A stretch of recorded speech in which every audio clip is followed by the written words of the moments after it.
Breaking news. కాశ్మీర్లో పహల్గామ్ పైన ఉగ్రదాడి చేసిన ఆ ఉగ్రవాదుల గురించి ఇప్పటికే మన ఇంటెలిజెన్స్ వ్యవస్థ వాళ్ళ ఆచూకీనైతే తెలుసుకునే ప్రయత్నం చేస్తుంది. అలాగే మన భద్రతా బలగాలు కూడా అక్కడికి మరికొన్ని గంటల్లో చేరుకునే వాళ్ళ అంతం చేసే ప్రయత్నం కూడా జరుగుతుంది. అయితే ఈ ఉగ్రవాదుల నెక్స్ట్ ప్లాన్ తర్వాత స్కెచ్ ఎలాంటి ఉగ్ర దాడి చేయబోతున్నారనే విషయాలు కూడా వెలుగులోకి తీసుకొచ్చే ప్రయత్నం చేశారు.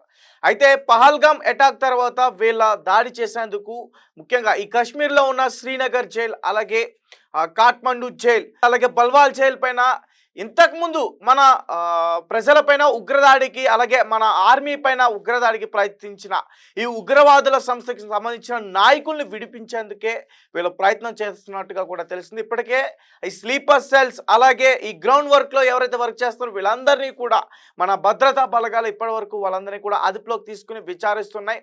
అలాగే ఈరోజు ఒక న్యూస్ కూడా తెలిసింది. ఇంతియాజ్ అహ్మద్ అనే ఒక వ్యక్తి కూడా ఈరోజు మన భద్రతా బలగాలకి ఆ ఉగ్రవాదులు ఎక్కడ ఉన్నారో చూపిస్తానని ఒక అడవిలోకి తీసుకెళ్లడం, తర్వాత భద్రతా బలగాల నుంచి అతను తప్పించుకునే ప్రయత్నం చేయడం, తర్వాత అతను ఒక నదిలో దూకి చనిపోవడం, ఇవన్నీ కూడా జరిగాయి. ఒకసారి పూర్తిగా సమాచారం ఇచ్చేందుకు మా హారిక లైన్లో ఉన్నారు. ఒకసారి అంతా మాట్లాడే ప్రయత్నం చేద్దాం. హారిక, చెప్పండి. ఈ ఉగ్రదాడులు మళ్ళీ చేసేందుకు కూడా వీళ్ళు ప్లాన్ చేస్తున్నారు. ముఖ్యంగా ఈ కాశ్మీర్లో ఉన్న శ్రీనగర్ జైల్, అలాగే ఈ బల్వాల్ జైల్ని టార్గెట్ చేసినట్టుగా కూడా తెలుస్తుంది. ఏంటి హారిక ఇప్పుడు రిపోర్ట్స్ ఏంటి? ప్రస్తుతం అయితే జమ్మూ కాశ్మీర్ లో ఆల్రెడీ పెహల్గాం, బైసన్వాల్ లో జరిగిన ఉగ్రదాడి మనం ఇంకా మర్చిపోనే లేదు. కానీ ఇప్పుడు మళ్ళీ జైళ్ల పైన ఈ ఉగ్రవాదులు దాడి చేస్తున్నారని చెప్పేసి ఒక వార్త వినిపిస్తుంది. అయితే ఈ ముష్కర్లకు సంబంధించి హై ప్రొఫైల్ ఉగ్ర నాయకులు వాళ్ళని విడిపించేందుకే ఈ కుట్ర పన్నినట్లు ఇంటెలిజెన్స్ వర్గాలు అయితే ప్రస్తుతం చెబుతున్నాయి తేజ. ఈ క్రమంలోనే Srinagar central jail, Kot Balwal jail, జమ్మూలోని జైళ్లకు భారీ ఎత్తున భద్రత అయితే ప్రస్తుతం కల్పిస్తున్నారు మన ప్రభుత్వం. అయితే ఇప్పటికే పెహల్గాం ఉగ్రదాడి దర్యాప్తులో భాగంగా చాలా మంది స్లీపర్ సెల్స్, ఓవర్ గ్రౌండ్ వర్కర్లను తీసుకొచ్చి ఈ జైలులో ఉంచారు. అయితే వాళ్ళని విడిపించడానికి అండ్ వాళ్ళ హై ప్రొఫైల్ ఉగ్ర నాయకుల్ని విడిపించడానికి ఈ దాడులు చేస్తున్నట్టయితే కనిపిస్తుంది. అయితే ముఖ్యంగా మనం ఇంతకు ముందు కూడా మాట్లాడుకున్నాం, ఈ ఇంతియాజ్ అనే వ్యక్తి ఎలా పారిపోవడానికి ప్రయత్నించి ఇప్పుడు నదిలో పడి చనిపోయారు. అలాగే ఇప్పుడు వీళ్ళని తప్పించేందుకు వీళ్ళు కూడా ప్రయత్నాలు చేస్తున్నారా ఈ ఉగ్రవాదులు అని చెప్పేసి అయితే అనిపిస్తుంది. అయితే వీరితో పాటు ఆర్మీ వాహనంపై కూడా దాడి చేశారు. ఈ నిందితులైన నిస్సార్, ముక్తాక్ సహచరులను జాతీయ దర్యాప్తు సంస్థ ప్రశ్నిస్తోంది ఈ నేపథ్యంలో. అయితే జైళ్లపై దాడి జరగొచ్చిన సమాచారం నిఘా వర్గాలు ప్రస్తుతం చెప్తున్నాయి అంటున్నారు. అందుకే ఈ జైళ్లకు వాళ్ళ జైలు వద్ద భద్రత అయితే ఏర్పాటు చేసినట్టు తెలుస్తుంది. అయితే ఇప్పుడు ప్రస్తుతం central industrial security force DG ఈ మాట అంటున్నారు. అంటే శ్రీనగర్ లో ఉన్నతాధికారులతో ఈ అంశంపై మీటింగ్ అయినట్లు కూడా తెలుస్తుంది. అయితే 2023 నుంచి జమ్మూ కాశ్మీర్ లో జైళ్ల భద్రత ఈ దళం ఆధీనంలోనే ఉంది అనే సమాచారం ఉంది ప్రస్తుతం. అయితే జమ్మూ కాశ్మీర్ లోని పూంచ్ జిల్లాలో సోమవారం భద్రతా దళాలు ఓ ఉగ్ర స్థావరాన్ని గుర్తించారు.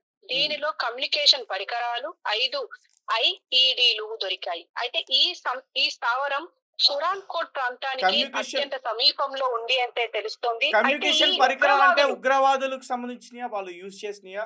అలాగే 5 IEDలు అంటున్నారు. అవి చాలా ప్రమాదకరమైనవి బాంబ్స్, అవన్నీ కూడా చాలా పెద్ద బ్లాస్టులు చేస్తాయి అవన్నీ కూడా. ఇవన్నిటిని ఇప్పుడు ప్రస్తుతం జమ్మూలోని మన బలగాలు స్వాధీనం చేసుకున్నాయి. అయితే ఈ ఉగ్రదాడులు జరుగుతాయి అని చెప్పేసి, అంటే జైళ్ల పైన హై ప్రొఫైల్ ఉగ్ర నాయకుల్ని విడిపించేందుకు ఈ దాడులు జరుగుతాయని చెప్పేసి ప్రస్తుతం ఇంటెలిజెన్స్ సమాచారం మాత్రమే ఉంది. అందుకే central jail, Srinagar central jail, Kot Balwal jail, జమ్మూలోని చాలా జైళ్లకు మొత్తానికి జమ్మూ అండ్ కాశ్మీర్ అండ్ జమ్మూ చుట్టుపక్కల ఉన్న జైళ్ళకు అన్నింటికి భద్రత అయితే ప్రస్తుతం కల్పించారు తేజ. రైట్. అలాగే అంటే జమ్మూ కాశ్మీర్ లో ఉన్న జైల్స్ అన్నిటికీ కూడా భద్రత కల్పించారంటూ కూడా చెప్తున్నారు. అండ్ ఇంకొకటి అంటే ఈ ఉగ్రవాదులందరూ కూడా ఇప్పుడు ఏదైతే మీరు చెప్తున్నారో central industry security force DG గత 3 సంవత్సరాలుగా అక్కడ వాళ్ళ ఆధీనంలో ఉన్న ఈ జైల్స్ అన్ని కూడా అంటూ కూడా చెప్తున్నారు 2023 నుంచి కూడా. కాశ్మీర్ లోని అన్ని జైళ్ల భద్రత ఈ డీజీ ఆధీనంలోనే ఉంటుంది, ఇండస్ట్రియల్ సెక్యూరిటీ ఫోర్స్ ఆధీనంలోనే ఉంటుంది. అయితే ప్రస్తుతం అంటే ఈ వీటిపైన దాడులు జరిగే అవకాశం ఉంది అని చెప్పేసి ఇంటెలిజెన్స్ రిపోర్ట్ రావడంతో వీటన్నింటికి భద్రత అయితే కల్పించారు. అయితే ముఖ్యంగా హై ప్రొఫైల్ ఉగ్ర నాయకులు తప్పించుకోకుండా ఉండడానికి సాయశక్తుల మన దళాలు అంటే పాటుపడుతున్నాయని అయితే చెప్పుకోవచ్చు. ఖచ్చితంగా అంటే ఇప్పుడు యుద్ధం జరిగే నేపథ్యంలో ఖచ్చితంగా వీళ్ళందరూ బయటికి వెళ్తే ఇంకెక్కువ ప్రమాదం అని చెప్పేసి వీళ్ళని ఇక్కడే ఎలాగైనా కట్టడి చెయ్యాలి అని చెప్పేసి ఇదంతా చేస్తున్నట్టు అయితే తెలుస్తుంది. అయితే ముఖ్యంగా స్లీపర్ సెల్స్ ఎక్కువగా ఉన్నారు అండ్ ఓవర్ గ్రౌండ్ వర్కర్లు కూడా ఎక్కువగా ఉన్నారు. సో వీళ్ళందరినీ పెట్టారు అండ్ హై ప్రొఫైల్ ఈ ఉగ్ర నాయకులు ఉన్నారు. సో వీళ్ళందరినీ ఎలాగైనా బయటికి వెళ్లకుండా కాపాడే ప్రయత్నం అయితే చేస్తున్నారు. మరి చూడాలి అంటే ఏం జరుగుతుంది అనేది. ఖచ్చితంగా ఇది మాత్రం కేవలం సమాచారమే, దాడి అయితే ఇంకా జరగలేదు. దాడి కూడా అతి త్వరలోనే జరుగుతుంది అని చెప్పేసి అయితే సమాచారం ఉంది. ఆదిత్య తేజ రైట్. అయితే కాశ్మీర్ లో ఈ పాకిస్తాన్ కి సంబంధించిన పెంపుడు కుక్కలు ఇంకా బ్రతికే ఉన్నాయి. ఇక్కడ ఉగ్ర సంస్థలకు వాళ్ళే సమాచారం అందిస్తున్నట్టుగా కూడా మనకి క్లియర్ గా అర్థమవుతుంది. అండ్ ఈ పహల్గామ్ అటాక్ ఎందుకు చేస్తారనేది కూడా మనకి క్లియర్ గా తెలుస్తుంది.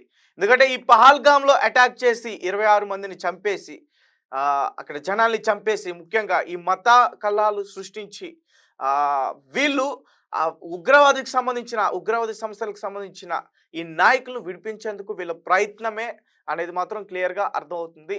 అండ్ ప్రస్తుతం మన ఇంటెలిజెన్స్ వ్యవస్థ కూడా దీని గురించే ఇన్వెస్టిగేషన్ స్టార్ట్ చేసింది. ఆ ఉగ్రవాదాలు ఎక్కడైతే ఉన్నారో ఆ జైల్స్కి స్పెషల్ సెక్యూరిటీని కూడా కల్పించింది. భద్రతా బలగాలన్నీ కూడా అక్కడ ఉన్నాయి. అండ్ ఈ స్లీపర్ సెల్స్, ఈ గ్రౌండ్, వీళ్ళందరూ కూడా కాశ్మీరీలే. వీళ్ళే అక్కడ ఉండి ఈ ఉగ్రవాద సంస్థలకి మొత్తం కూడా సమాచారం చేరవేస్తున్నారు. అండ్ ఎట్టి పరిస్థితుల్లో కూడా ఈ ఉగ్రవాదుల్ని వదలదలుచుకోలేదు. అండ్ ఈ పహల్గామ్ అటాక్లో ఎవరైతే దాడి చేశారో ఆ ముగ్గురును కూడా ఖచ్చితంగా భద్రతా బలగాలు మరి కొన్ని గంటల్లో పట్టుకుంటాయి. వాళ్ళని అంతం చేస్తామంటూ కూడా వాళ్ళ దగ్గర నుంచి అయితే ఒక సమాచారం వస్తుంది. అండ్ ముఖ్యంగా ఈ పాంచ్ జిల్లాలో ఈ ఉగ్రవాదులకు సంబంధించి వాళ్ళు కమ్యూనికేషన్స్కి వాడిన ఆ పరికరాలు, అలాగే 5 ఐఈడీలను కూడా వాళ్ళు స్వాధీనం చేసుకున్నట్టు కూడా చెప్తున్నారు. 5 ఐఈడీలు అంటే చాలామంది వందల సంఖ్యలో జనం చనిపోయే అవకాశం ఉంటుంది ఒక బాంబు వెళ్తే, అంత ప్రమాదకరమైంది. సో ఉగ్రవాదులు చాలా దాడులకి ఈ కాశ్మీర్లో ప్లాన్ చేసుకున్నట్లుగా తెలుస్తుంది. అండ్ ఇంకొకటి, మన ఇంటెలిజెన్స్ వ్యవస్థ ఇంత స్ట్రాంగ్గా ఉండి, మన ఇండియన్ ఆర్మీ ఇంత స్ట్రాంగ్గా ఉండి ఎందుకు ఈ ఉగ్రవాదులు మన దేశంలోకి ఈ బోర్డర్ దాటి చొరబడుతున్నారంటే దీనికి ప్రధానంగా కారణం ఏంటంటే ఇక్కడే మన భారతదేశంలో బ్రతుకుతూ పాకిస్తాన్కి సమాచారం ఇస్తున్న ఈ పాకిస్తానీ పెంపుడు కుక్కలు కాశ్మీర్లో చాలా ఉన్నారు. ఈ మిలిటెంట్స్ చాలా ఉన్నారు. వీళ్ళు ఉగ్రవాదులు, వీళ్ళు టెర్రరిస్టుల స్వభావం కలిగిన వారు. వీళ్ళని అసలు మన భారతదేశంలో బ్రతకనివ్వదు. ఎందుకంటే వీళ్ళ ఇక్కడుంటే చాలా ప్రమాదకరం. ఈరోజు 26 మందిని కోల్పోయాం, రేపు వందల సంఖ్యలో మన జనాభాని కోల్పోయే అవకాశం ఉంటుంది. కాబట్టి వీళ్ళని ఎట్టి పరిస్థితుల్లో కూడా వదలకూడదు. వీళ్ళని కఠినంగా శిక్షించాలి. అలాగే ఈ శ్రీనగర్, ఈ బల్వాల్ జైలుకి స్పెషల్ సెక్యూరిటీని అయితే కల్పించారు. మరికొన్ని గంటల్లో ఉగ్రవాదులు కూడా దొరుకుతారు. మన భారతదేశం అంతా కూడా గుడ్ న్యూస్ వినబోతుంది. ఎందుకంటే వాళ్ళు బోర్డర్ దాటి వెళ్ళే అవకాశం లేదు. మన భారతదేశంలోనే ఉన్నారు, కాశ్మీర్ అడవుల్లోనే ఉన్నారు. ఆర్మీ సైన్యం వాళ్ళ కోసం వేటాడుతుంది. ఏ టైంలోనైనా సరే వాళ్ళు దొరకవచ్చు. ఏ టైంలోనైనా సరే మనం గుడ్ న్యూస్ వినొచ్చు. వాళ్ళని ఖచ్చితంగా మన ఆర్మీ అంతం చేస్తుంది. అలాగే మన ఆర్మీకి ఎటువంటి ప్రమాదం కాకూడదని చెప్పేసి మనం ప్రార్థిద్దాం. అలాగే ముఖ్యంగా ఈ కాశ్మీర్లో ఉన్న ఈ పాకిస్తానీ పెంపుడు కుక్కలను కూడా త్వరలోనే మన ప్రభుత్వం ఏరేబోతుంది. ఆ పురుగుల్ని చంపేబోతుంది. వీళ్ళు ఉంటే మన దేశానికి చాలా ప్రమాదం. ఇక్కడే ఉంటూ మన అన్నం తింటూ ఈ పాకిస్తానీ పెంపుడు కుక్కలు ఈ పాకిస్తాన్ ఉగ్ర సంస్థలకి ఎటువంటి విధంగా వాళ్ళు సమాచారం అందిస్తున్నారో, వాళ్ళకి ఎటువంటి విధంగా సహకారం చేస్తున్నారో ఇవన్నీ కూడా పూర్తిగా మనకు అర్థమవుతున్నాయి. ఎందుకంటే 11 చెక్ పోస్టులు దాటి